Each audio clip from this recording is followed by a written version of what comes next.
Allen Park, Michigan. There were two versions of the Detroit Lions last season, the scrappy, plucky, fourth-quarter comeback bunch that soared to a 9-4 record, and the beat-up, fading team that failed to win another game with quarterback Matthew Stafford limited by injury and bowed out in the wildcard round. Locally, folks I spoke to here aren't quite sure what to make of them. Will they discover a run game? Will the defense be better? Can they compete with Aaron Rodgers and the Packers, who generally rule the NFC North? Nationally, it seems fewer skeptics abound, with the Lions generating some hype as the club on the move, perhaps even a sleeper Super Bowl candidate. For now, I'm probably somewhere in the middle, although if all the money and energy spent to upgrade the offensive line and secondary pay off, Detroit could find themselves 9-4 again with a chance at a different finish. And second-year general manager Bob Quinn isn't shying away from some rising expectations. "I feel that buzz and I think it started last season," Quinn said.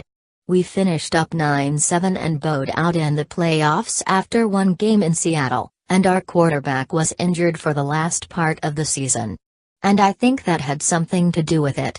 He battled through it and he was tough as hell, but honestly it did affect him a little bit, and it affected our team, too.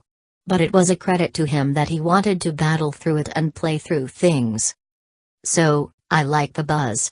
I want the fans to not only locally but nationally to be excited about our team, because I think we have a competitive team, and we want to build on last year's record and hopefully take that next step."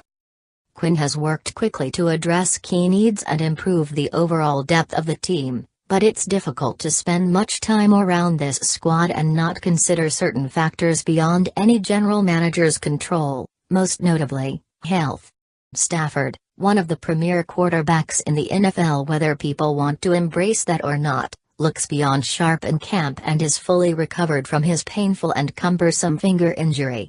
But the most dominant player on the other side of the ball, pass rusher Ziggy, was almost never himself last season due to injuries and is currently on the physically unable to perform list with an ankle injury.